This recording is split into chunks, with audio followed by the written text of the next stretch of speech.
ನಮ್ಮ ಹಿರಿಯ ನಾಯಕರು ಎಲ್ಲರೂ ನಿಂತ್ಕೊಂಡು ಮಾತಾಡಿದ್ರು ಏನಪ್ಪ ನನಗೆ ಸ್ವಲ್ಪ ಸ್ಟ್ರೋಕ್ ಆಗಿರೋದ್ರಿಂದ ಇಲ್ಲಿ ಸರಿ ಹೋಗುತ್ತೆ, ಒಳ್ಳೇದು ಮಾಡ್ತಾರೆ, ಒಳ್ಳೇದಾಗುತ್ತೆ. ಇವತ್ತು ಏನು ಕಾರ್ಯಕ್ರಮ ಮಾಡ್ತಾ ಇದ್ದೀವಿ ಅಂದರೆ ಅರಿವು ಮೂಡಿಸೋದು ಅಂದರೆ ನಮ್ಮ ಹರಿಜನಗಳನ್ನ ನಮ್ಮ ಮನೆಗೆ ಕರ್ಕೊಳ್ಳೋ ಕಾರ್ಯಕ್ರಮವನ್ನು ಇಟ್ಕೊಂಡಿದ್ದೀವಿ. ಅದರೊಳಗೆ ಏನಪ್ಪ ಅಂದರೆ ಹೊಲದಲ್ಲಿ ಕೆಲಸ ಮಾಡೋದಕ್ಕೆ ರೈತ ಇವತ್ತು ದೇಶದ ಬೆನ್ನೆಲುಬು ಅಂತ ಹೇಳ್ತಾರೆ. ಆದರೆ ರೈತನಿಗೆ ಬೆನ್ನೆಲುಬು ಯಾರು? ನಮ್ಮ ಹೊಲದಲ್ಲಿ ರೈತರು ಕೆಲಸ ಮಾಡ್ತಾರೆ, ಮಹಿಳೆಯರೇ ರೈತರ ಬೆನ್ನೆಲುಬು. ಆ ರೈತನ ಹೊಲದಲ್ಲಿ ಕೆಲಸ ಮಾಡೋಕ್ಕೆ ದಲಿತರ ಹೆಣ್ಮಕ್ಳು ಬೇಕು. ಎಲ್ಲ ಕಾರ್ಯಕ್ರಮಗಳಿಗೂ ಅವ್ರಿಗೆ ಅವ್ರು ಮುಟ್ಟಿದ ತರಕಾರಿ ಇರ್ಬೋದು, ದವಸ ಧಾನ್ಯಗಳಿರ್ಬೋದು, ಎಲ್ಲನೂ ಅವರು ಕ್ಲೀನ್ ಮಾಡಿಕೊಡ್ತಾರೆ. ಅದು ತಗೊಂಡು ಮನೆಗೆ ಇಟ್ಕೋತೀವಿ. ಆದ್ರೆ ಮನೆ ಒಳಗೆ ಬಂದಾಗ ಒಳಗೆ ಕರ್ಕೊಳ್ಳೋಲ್ಲ.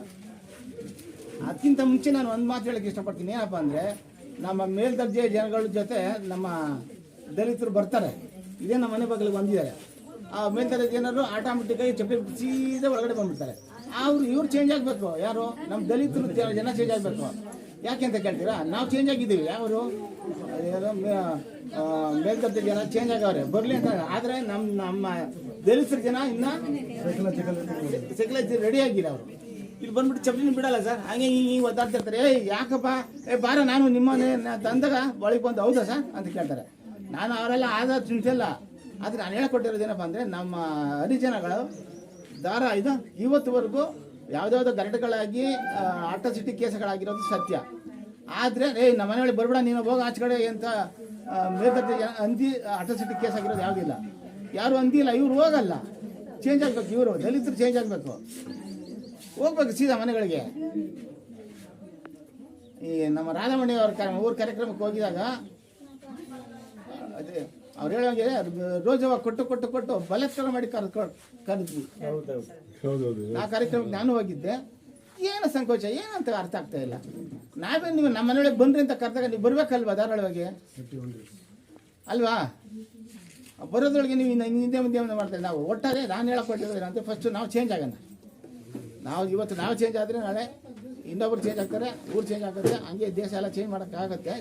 ದಿನ ಲೇಟ್ ಆಗುತ್ತೆ, ಪರವಾಗಿಲ್ಲ. ಅಷ್ಟರೊಳಗೆ ನಾವು ಚೇಂಜ್ ಆಗೋಣ. ಫಸ್ಟು ನಾವೆಲ್ಲ ಒಂದೇ ಅನ್ನೋದನ್ನ ಸೃಷ್ಟಿ ಮಾಡೋಣ.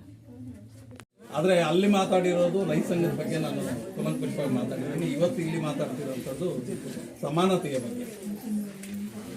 ಏನು ಇವತ್ತು ಅರಿವು ಭಾರತ 10-11 ವರ್ಷದಿಂದ ನಿರಂತರವಾಗಿ ಈ ಅಸ್ಪೃಶ್ಯತೆ ಮುಕ್ತ ಭಾರತದ ನಿರ್ಮಾಣ ಮಾಡಬೇಕು ಅಂತೇಳಿ ಪ್ರತಿ ವಾರ ಕಾರ್ಯಕ್ರಮಗಳನ್ನ ಕೊಡ್ತಾ ಬರ್ತಾ ಇದೆ. ಅದಕ್ಕೆ ಅರಿವು ಭಾರತದ ಎಲ್ಲ ಸದಸ್ಯರಿಗೂ ಮೊದಲಿಗೆ ಧನ್ಯವಾದಗಳನ್ನ ತಿಳಿಸ್ತೀವಿ. ಜೊತೆಗೆ ಇನ್ನೊಂದು ಏನು ಅಂತಂದ್ರೆ, ಒಂದು ನಿಮಿಷ ಇಲ್ಲಿ ಕೇಳಿಸ್ಕೋಬೇಕು, ಬಹಳ ಮುಖ್ಯವಾಗಿದೆ. ಯಾಕೆ ಅಂತಂದ್ರೆ ಅರಿವು ಪಡ್ಕೋಬೇಕು, ಆದ್ರೆ ಅರಿವನ್ನ ಒಳ್ಳೇದಕ್ಕೆ ಬಳಸ್ಕೋಬೇಕಾಗ್ತದೆ. ವಿದ್ಯಾಭ್ಯಾಸ ಪಡ್ಕೋಬೇಕು, ವಿದ್ಯಾಭ್ಯಾಸನ ಒಳ್ಳೇದಕ್ಕೆ ನಾವು ಬಳಸ್ಕೋಬೇಕಾಗಿದೆ. ಆದರೆ ಇವತ್ತು ನಾವು ವಿದ್ಯಾಭ್ಯಾಸ ಪಡೆದಂಥವ್ರು ಯಾವ ರೀತಿ ನಾವು ನಮ್ಮನ್ನ ಆಡಳಿತ ಮಾಡುವಂಥ ಒಳ್ಳೊಳ್ಳೆ ವಿದ್ಯಾಭ್ಯಾಸ ಪಡೆದಂಥವ್ರು ರಾಜಕಾರಣದಲ್ಲಿ ಹೋಗ್ತಾರೆ, ಮತ್ತೆ ಇನ್ನೊಂದು ಅಧಿಕಾರ ಪಡೀತಾರೆ. ಆದರೆ ಅವ್ರು ಯಾವ ರೀತಿ ನಮ್ಮನ್ನ ದುರುಪಯೋಗ ಮಾಡ್ಕೊತಿದ್ದಾರೆ ಅಂತ ನೀವು ಗಮನಿಸ್ತಾ ಇದ್ದೀವಿ. ಯಾಕೆಂತಂದ್ರೆ ಇವತ್ತು ರಾಜಕಾರಣಿಗಳಿಗೆ, ನಮ್ಮ ಸ್ನೇಹಿತರೆಲ್ಲ ಮಾತಾಡೋದು, ರಾಜಕಾರಣಿಗಳಿಗೆ ಜಾತಿ ಬೇಕೇ ಬೇಕು. ಆ ಜಾತಿ ಇದ್ರೇನೆ ಅವ್ರಿಗೆ ವೋಟ್ ಬರುವಂಥದ್ದು. ಆದರೆ ಆ ಜಾತಿಯಿಂದ ಸಮಾಜದಲ್ಲಿ ಎಷ್ಟು ಅಹಿತಕರ ಘಟನೆಗಳು ನಡೀತಾ ಇದೆ, ಅದನ್ನು ಹೋಗಲಾಡಿಸೋದಕ್ಕೆ ಯಾವ ರೀತಿ ಪರಿಹಾರ ಮಾಡಬೇಕು ಅನ್ನೋದ್ರ ಬಗ್ಗೆ ನಮ್ಮ ರಾಜಕಾರಣಿಗಳು ಗಮನ ಕೊಡ್ತಾ ಇಲ್ಲ. ಅದರಿಂದ ನಾವು ಹೇಳೋದೇನಂತಂದ್ರೆ ನಮ್ಮಲ್ಲೇ ಬದಲಾವಣೆ ಆಗಬೇಕು. ನಮ್ಮನ್ನ ಆಳುವಂಥ ಜನ ಏನೇ ಕಾನೂನು ಮಾಡಿದ್ರು ಅದನ್ನ ಇಂಪ್ಲಿಮೆಂಟ್ ಮಾಡಕ್ ಹೋಗೋದಿಲ್ಲ. ಅವರು ಆ ಇಂಪ್ಲಿಮೆಂಟ್ ಮಾಡಿದ್ರು ಅದು ಸ್ವಲ್ಪ ಪರಿವರ್ತನೆ ಆಗ್ತದೆ. ಆದ್ರೆ ಅವ್ರು ಯಾಕೆ ಅದನ್ನ ಇಂಪ್ಲಿಮೆಂಟ್ ಮಾಡಕ್ ಹೋಗಲ್ಲ ಅಂತಂದ್ರೆ ಅವ್ರಿಗೆ ಬೇಕಾಗಿರುವಂತದ್ದು ಅದೇ. ಯಾಕೆಂತಂದ್ರೆ ಏನು ಇವಾಗ ವಸ್ತು ಸ್ಥಿತಿ ಇದೆಯೋ ಅದಿದ್ರೆ ಮಾತ್ರ ನಾವು ಮುಂದಿನ ದಿನಗಳಲ್ಲಿ ಈಸಿಯಾಗಿ ರಾಜಕಾರಣ ಮಾಡೋಕ್ಕಾಗುತ್ತೆ ಅನ್ನೋದು ಅವ್ರು ಮನ್ಗಂಡಿದ್ದಾರೆ. ಅದರಿಂದ ನಾವು ಇವತ್ತು ಇಲ್ಲಿ ಕಾರ್ಯಕ್ರಮ ಮಾಡಿದ್ದೀರಿ, ತಾವೆಲ್ಲರೂ ಇವತ್ತು ಇಲ್ಲಿ ಬಂದಿದ್ದೀರಿ. ನಾನು ಅಷ್ಟೇ ಮೊದಲಿಗೆ ಇವರು ಪ್ರಾರಂಭ ಮಾಡಿದ ನಂತರ 4-5 ವರ್ಷಕ್ಕೆ ನಮ್ಮ ಗ್ರಾಮದಲ್ಲಿ ಮಾಡಬೇಕು ಅಂದಾಗ, ಇಲ್ಲ ಸರ್ ನಮ್ಮ ಗ್ರಾಮದಲ್ಲಿ ನಮ್ಮ ವಿಜಯಣ್ಣಗೆ ಗೊತ್ತು, ಪಂಡಿತ ನನಗೆ ಎಲ್ರಿಗೂ ಗೊತ್ತು, ನಮ್ಮ ಮನೆಯಲ್ಲಿ ಆ ಥರದ ಏನೂ ಇಲ್ಲ, ಅದು ಪ್ರಚಾರ ಆಗಬೇಕು, 4 ಜನಕ್ಕೆ ಗೊತ್ತಾಗಬೇಕು, ಆವಾಗಲೇ ಅದು ಪರಿವರ್ತನೆ ಆಗೋದು ಅಂತೇಳಿ ಕಾರ್ಯಕ್ರಮ ಮಾಡಿದ್ವಿ. ಅವತ್ತಿಂದ ನಾನು ಅರಿವು ಭಾರತದ ಸದಸ್ಯನಾಗಿ ಮುಂದುವರಿತಾ ಇದ್ದೀನಿ. ಏನು ಇವತ್ತು ಎಲ್ಲ ಮಾತಾಡಿದ್ದಾರೆ, ಆದರೆ ಇವತ್ತು ಪ್ರತಿ ಇಲಾಖೆಯಲ್ಲೂ 42 ಜಯಂತಿಗಳು ಮಾಡ್ತಾರೆ. 42 ಮಹನೀಯರ ಬಗ್ಗೆ ಜಯಂತಿಗಳು ಮಾಡ್ತಾರೆ. ಅಲ್ಲಿ ಎಲ್ಲ ಸಮುದಾಯಗಳನ್ನು ಸೇರಿಸಿ ಅಲ್ಲಿ ಜಯಂತಿಗಳು ಮಾಡೋದಿಲ್ಲ. ಒಬ್ಬೊಬ್ಬರ ಸಮುದಾಯದ ನಾಯಕರನ್ನ ಅವ್ರು ಹೇಳಿರೋದೇನು, ನಮ್ಮ ಕುವೆಂಪು ಏನು ಹೇಳಿದ್ದಾರೆ, ಸರ್ವ ಜನಾಂಗದ ಶಾಂತಿಯ ತೋಟ ಅಂತ ಹೇಳ್ತಾರೆ.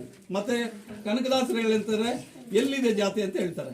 ಆದ್ರೆ ಇವತ್ತಿಗೆ ಮಾಡ್ತಿರೋದಂತೇನೋ ಅವ್ರವ್ರ ಸಮುದಾಯಕ್ಕೆ ಅವ್ರನ್ನ ಸೀಮಿತ ಮಾಡಿ ಅವರ ಸಭೆಗಳು ಮಾಡಿ ಅವ್ರ ಕಾರ್ಯಕ್ರಮಗಳು ಮಾಡೋದಿದೆಯಲ್ಲ.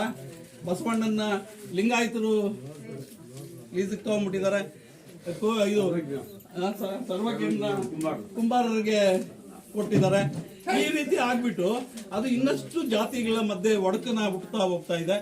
ಅದರಿಂದ ಎಲ್ಲ ಸಮುದಾಯಗಳು ಸೇರಿ ಅವರ ಹಾಕೊಟ್ಟಿರೋಂಥ ಅವರು ಏನು ವಿಚಾರಗಳಿದೆ ಆ ವಿಚಾರಗಳನ್ನ ಜನರ ಮಧ್ಯೆ ಹಂಚಿದ್ದೇ ಆಗಿದ್ದಿದ್ರೆ ಇಷ್ಟು ಬೇಗ ಅದನ್ನು ಪರಿವರ್ತನೆ ಆಗ್ತಾ ಇತ್ತು. ಹೌದು, ಒಂದೇ ಸಮುದಾಯನ ಸೇರಿಸಿ ಮಾಡುವಂಥದ್ರಿಂದ ಅದಿನ್ನಷ್ಟು ಒಡಕು ಬರ್ತಾ ಇದೆ. ಅದರಿಂದ ನಾವು ಹೇಳೋದೇನಂತಂದ್ರೆ, ಕೂಡಲೇ ಏನು ಸರ್ಕಾರಗಳು ಅಷ್ಟೇ ಅಂತಹ ಸಮಯದಲ್ಲಿ ಎಲ್ಲ ಸಮುದಾಯಗಳನ್ನು ಸೇರಿಸಿ ಆ ಕಾರ್ಯಕ್ರಮಗಳು ಮಾಡೋದ್ರಿಂದ ಈ ಪರಿವರ್ತನೆಗೆ ಒಂದು ಸ್ವಲ್ಪ ಹೆಲ್ಪ್ ಆಗ್ತದೆ ಅನ್ನೋದನ್ನ ಸರ್ಕಾರಕ್ಕೂ ನಾವು ಇದ್ರ ಬಗ್ಗೆ ಒಂದು ಮನವಿಗಳನ್ನ ಕೊಟ್ಟಿದ್ದೀವಿ. ಇನ್ನು ಮುಂದೆ ಸರ್ಕಾರದ ಜೊತೆ ಮಾತಾಡೋದಕ್ಕೆ ಪ್ರಯತ್ನ ಮಾಡ್ತೀವಿ ಅರಿವು ಭಾರತದಿಂದ ಅಂತ ಹೇಳ್ತಾ, ಏನು ಇವತ್ತು ಇಲ್ಲಿ ಕಾರ್ಯಕ್ರಮ ಇದೆ, ಈಗ ಸಹಭೋಜನ ಇದೆ. ಈ ತಹಸೀಲ್ದಾರ್ ಬರಬೇಕಾಗಿತ್ತು, ಅವರು ಟ್ರಾನ್ಸ್ಫರ್ ಆಗಿದ್ದಾರೆ, ಚುನಾವಣೆ ಪ್ರಯುಕ್ತ ಟ್ರಾನ್ಸ್ಫರ್ ಆಗಿದ್ದಾರೆ. ಅವರು ಇವತ್ತೇ ಬಂದು ಚಾರ್ಜ್ ತಗೊಳ್ಳೋದಕ್ಕೆ ಬಂದಿರೋಂಥ ಇದರಿಂದ ಅವರು ಇವತ್ತು ನಾನು ಎಷ್ಟೊತ್ತಾಗಲಿ ನಾನು ಬಂದು ಇಲ್ಲಿ ನಿಮ್ಮನ್ನ ಭೇಟಿ ಮಾಡಿ ಹೋಗ್ತೀನಿ, ಅಲ್ಲಿ ಚಾರ್ಜ್ ಕೊಟ್ಬಿಟ್ಟು ಬರ್ತೀನಿ ಅಂತ ಹೇಳ್ತಾ ಇದ್ದಾರೆ. ಅದರಿಂದ ಅವರು ನಮ್ಮ ಜೊತೆ ಬಂದು ಸೇರ್ಕೊಂತಾರೆ ಅಂತ ಬಯಸ್ತಾ, ಇವತ್ತು ಇಲ್ಲಿ ಸಹಭೋಜನಕ್ಕೆ ಎಲ್ಲರೂ ನೀವು ಮನೆಯೊಳಕ್ಕೆ ಹೋಗುವ ಮೂಲಕ, ಮನೆಯಲ್ಲಿ ಗೃಹಪ್ರವೇಶ ಮಾಡುವ ಮೂಲಕ ಎಲ್ಲರೂ ಒಟ್ಟಿಗೆ ಊಟ ಮಾಡಬೇಕು. ಅನಂತರ ಏನು ಮುಂದಿನ ದಿನಗಳಲ್ಲಿ ಇನ್ನೂ ಯಾರು ನಮ್ಮ ರೈತ ಸಂಘದ ಕಾರ್ಯಕರ್ತರಿದ್ದಾರೆ, ತಮ್ಮ ಮನೆಗಳಲ್ಲಿ ಸವರ್ಣೀಯರನ್ನ ನಮ್ಮ ಮನೆಗೆ ಕರೆಸುವಂಥದ್ದು, ಮತ್ತೆ ಸ್ಪರ್ಶಪುರುಷರನ್ನ ಸವರ್ಣೀಯರ ಮನೆಗೆ ಎರಡು ಕಡೆಯಿಂದನೂ ಆಗಬೇಕು. ಎರಡು ಕಡೆಯಿಂದನೂ ಆದಂಥ ಸಮಯದಲ್ಲಿ ಕಾರ್ಯಕ್ರಮಗಳನ್ನ ಒಳ್ಳೆ ಕಾರ್ಯಕ್ರಮಗಳಾಗ್ತದೆ, ಪರಿವರ್ತನೆ ಆಗ್ತದೆ. ಆ ಕಾರ್ಯಕ್ರಮಗಳನ್ನ ರೈತ ಸಂಘದಿಂದ ಮಾಡಬೇಕು ಅಂತ, ರೈತ ಸಂಘ ಸದಸ್ಯರು ಮಾಡಬೇಕು ಅಂತ ಹೇಳ್ತಾ ನನ್ನ ಮಾತನ್ನ ಮುಗಿಸ್ತಾ ಇದ್ದೀನಿ. ಧನ್ಯವಾದಗಳು.